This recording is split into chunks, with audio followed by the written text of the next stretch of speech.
पश्चिम बंगाल के चुनाव में इस बार एआईएमआईएम भी पूरी तरह से मैदान में उतर रही है और साथ ही साथ चुनाव भी लड़ेगी। आने वाले दिनों में क्या होगी रणनीति, इस पर बात करने के लिए हमारे साथ इमरान सोलंकी सदस्य हैं, स्पोक्स पर्सन है एआईएमआईएम के।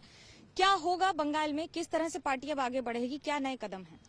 हमारी जब मीटिंग हुई साहब से उनके घर पर, तो उन्होंने ये स्पष्ट कर दिया कि बंगाल का पूरा पॉलिटिकल सिनेरियो पूछा, जितने डिस्ट्रिक्ट में लोग काम कर रहे, हर डिस्ट्रिक्ट से लोग गए थे। हमारा आगे नियम, ये काम करने का तरीका ये है, उन्होंने जब अकॉर्डिंग टू असदुद्दीन साहब उन्होंने जब बताया हम लोगों को सारी बातें सुनकर, तो हर हमारी डिस्ट्रिक्ट में कमेटी बनेगी, जितने भी लोग काम कर रहे हैं। पार्टी को भी एक सदर नहीं बनाया गया। हैदराबाद में हमारे पार्टी के एक्स मेयर जो है माजिद हुसैन साहब, वो आ रहे हैं बंगाल, उनके हाथ में बंगाल की कमान दी जा रही है। वो सारी रिपोर्टिंग करेंगे सबको, यहाँ पूरी कमेटी वही बनाएंगे और हम लोग हर डिस्ट्रिक्ट लेवल पे कमेटी बनाएंगे। सदर नहीं बना रहे प्रेसिडेंट नई पार्टी का, क्योंकि इलेक्शन का टाइम है, 4-5 महीने बाकी इलेक्शन में, विधानसभा इलेक्शन में। तो उन्होंने कहा कि विधानसभा इलेक्शन लड़ेंगे और कमेटी जब हमें डिसाइड करेगी, पूरी कमेटी हर डिस्ट्रिक्ट की, वो बताएंगे कैसे इलेक्शन लड़ना है और किन किन सीटों पर लड़ना है। तो हम उम्मीद करते हैं जो हमारी कमेटी काम करेगी और जो 6-7 साल से काम कर रही है बंगाल में, हम लोग बंगाल में पूरी तरह लड़ेंगे, पूरे बंगाल में इलेक्शन लड़ेंगे। कोशिश हमारी यही है और हमारे वर्कर्स ज्यादा से ज्यादा लोगों तक पहुंच सके, ग्रास रूट पे काम कर सके। हम उम्मीद करते हैं कि इंशाल्लाह हम लोग सारे बंगाल में इलेक्शन लड़ेंगे और ग्रास रूट से काम कर रहे हैं हम लोग 7-8 साल से। कमेटी जो बनेगी वो फैसला करेगी, आगे ऊपर फैसला सदस्य साहब करेंगे कितनी सीटों पर लड़ेंगे। अभी किस तरह से, कितने सदस्य हैं जमीनी स्तर पर और कैसे लोग बढ़ रहे हैं, क्या इनकी संख्या बढ़ रही है आपसे जुड़ने के लोगों? देखिए, हमारी ऑनलाइन मेंबरशिप चालू है और हमारा ऑफलाइन भी शुरू था, अभी हमारा 6 साल से चल रहा है। हमारे मुर्शिदाबाद में, सिर्फ मुर्शिदाबाद में 2 लाख मेंबर हैं और समर्थक अलग हैं।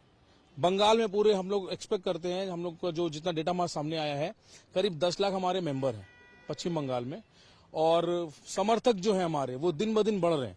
जब से आप बिहार का इलेक्शन देखेंगे, 5 सीटें जो आई, जिस तरह अटकलें लगाई जाती है एमआईएम एक भी सीट नहीं जीतेंगी, बट वो 5 साल आई, वो मतलब प्रिडिक्टेबल नहीं था। जिस तरीके से लोगों ने साथ दिया, उसी तरह बंगाल में अब जो हम देख रहे हैं, बंगाल में एडवोकेट जो हैं, बड़े बड़े जो ब्यूरोक्रेट्स हैं, वो हमसे कांटेक्ट राब्ता कायम कर रहे हैं कि हम लोग इलेक्शन लड़ेंगे और हम लोग आपका साथ देंगे, आप लोग साथ आइए, ऐसा आप आए। तो हम लोग की पार्टी बहुत अच्छे से काम कर रही है और बहुत लोग जुड़ रहे हैं पार्टी में, हमारे मेंबर्स बहुत है, समर्थक उससे ज्यादा है। जब हम बात कर रहे हैं समर्थक की, तो ऐसे भी कई लोगों के, जैसे आपकी तौहद सिद्दीकी या बाकी सबसे बात हो रही है अब्बास सिद्दीकी से, किस स्तर पर वो जुड़ेंगे और कैसे साथ रहेंगे? देखिए, अब्बास सिद्दीकी साहब का जो मसला है, अभी पार्टी में जो बात चल रही है हमारी, आशा साहब ने, हम लोगों ने बताया कि एक चेहरा है वहां बंगाल में, अब्बास सिद्दीकी नाम है, जो खुद अनाउंस कर रहे हैं इलेक्शन लड़ने का। तो हम लोगों ने जब बताया तो साहब ने कहा, पूरा उनका डिटेल पूछा कि क्या वो करते हैं, क्या है, समझे उसको। फिर बोले ठीक है, बात करते हैं, क्या अगर पार्टी का फैसला होता है, बैठ कमेटी बात करती है कि अगर, और वो भी अगर साथ आते हैं तो हम लोग साथ जाएंगे इंशाल्लाह। अभी ऐसे कुछ खबर नहीं कि साथ जा रहे हैं, बट हम लोग ने असद साहब के ये बात डाल दी है नजर में कि ऐसा हो सकता है सर। लेकिन जब आप बात कर रहे हैं बंगाल की, हमेशा मुख्यमंत्री ममता बनर्जी को, तृणमूल कांग्रेस को मुसलमानों का हिमायती माना गया है। कैसे देख रहे हैं, उन्हीं के खिलाफ चुनाव लड़ेंगे? आप मुझे बताइए, ममता बनर्जी अगर मुसलमानों के सपोर्ट में है तो एक छोटी सी बात बताइए मुझे। जब 2011 का तृणमूल कांग्रेस का मैनिफेस्टो आया था, इलेक्शन मैनिफेस्टो, तो उसमें 17% रिजर्वेशन की बात की थी। क्या वो दिया ममता बनर्जी ने? आप बताइए, बंगाल में वकफ का मुद्दा है, वकफ स्टेट जो है, आप उसके मुद्दे में ममता बात नहीं करती है। दूसरी बात है, माइनॉरिटी फंड के लिए बात नहीं करती है। बंगाल में बहुत सारे मुद्दे, मुर्शिदाबाद में यूनिवर्सिटी नहीं है, बहुत सारे डिस्ट्रिक्ट ऐसे हैं हमारे पूरे बंगाल, हिंदुस्तान में 15 डिस्ट्रिक्ट डोमिनेंट डिस्ट्रिक्ट है, उसमें 5 तो बंगाल है। बंगाल में आपका एक मुर्शिदाबाद डिस्ट्रिक्ट है, मालदा डिस्ट्रिक्ट डोमिनेंट, मतलब ये पूरा फुल मेजोरिटी 65% मुस्लिम माइनॉरिटी है। तो यहाँ पे काम नहीं करती। और ममता बनर्जी जब आगे बोलती हैं, जब इलेक्शन जीतती हैं, तो 1.5 साल बाद बोलती है कि हमें 90% कास्ट मुसलमान माइनॉरिटी कास्ट कर दिए। तो आप बताइए क्या काम किया ममता बनर्जी मुसलमानों के लिए? सिर्फ मुसलमानों के लिए नहीं, जो दलित हैं, आदिवासी हैं, उनके लिए क्या काम किया? तो ममता बनर्जी कुछ काम नहीं कर रही है, ये सिर्फ एक हवा बैनर वाली बात है कि भाई आप काम कर रही है, मुसलमानों के समर्थक है, ऐसा कुछ भी नहीं है। अभी बीजेपी हमेशा आरोप लगाती है कि वो तुष्टीकरण की राजनीति करती हैं, तो फिर कैसे इसको देखा जाए, बीजेपी और तृणमूल कांग्रेस और आपकी पार्टी? देखिए, बीजेपी और तृणमूल, हम लोग ये मानते हैं कि तृणमूल बीजेपी एक ही सिक्के के 2 पहलू हैं। पहला चीज ये है कि असदुद्दीन ओवैसी साहब यहाँ पे इलेक्शन लड़े नहीं। अभी लोकसभा का इलेक्शन हुआ, उन 18 सीटें बीजेपी ने लोकसभा जीती, तो हमें लगता है कि कहीं ना कहीं ये गठजोड़ है, ये दोनों अलग नहीं है। तीसरी बात है, हमारी पार्टी यहाँ पर आ रही, हम अपने मुद्दों पर इलेक्शन लड़ेंगे, हम अपनी बातों पर इलेक्शन लड़ेंगे।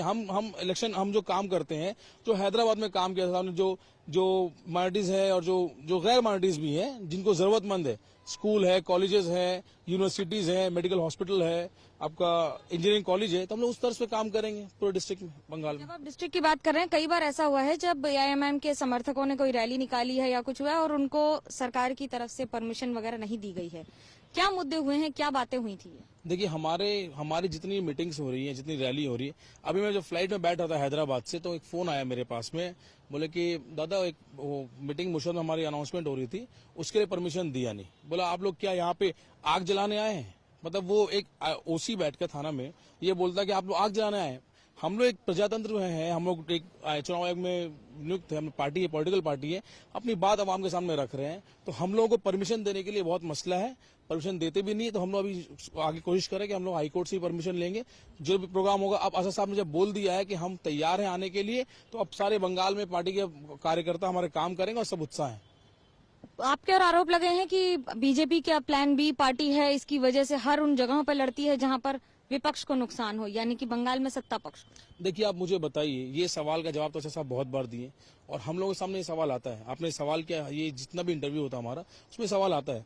आप मुझे बताइए, हम लोग अगर इलेक्शन लड़ते हैं, कोई भी पॉलिटिकल पार्टी, आज ममता बनर्जी ने जब पार्टी बनाई थी 1998 में, तो उन्होंने इलेक्शन लड़ा था, तो उसके लिए भी लोग बोलते थे कि ममता बनर्जी जो है वो वोट कटवा पार्टी है।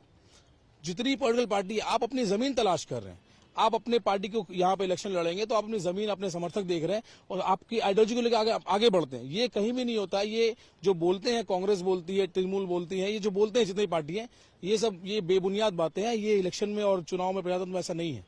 एक और जहां प्रजातंत्र है तो वहीं चुनाव और चुनाव के मुद्दे भी हैं, जिनमें हर बार एक नए कयास के साथ एक नई बात शुरू होती है। कैमरा पर्सन तापस बैरी के साथ मनोज्ञा लोईवाल, कोलकाता, आज तक।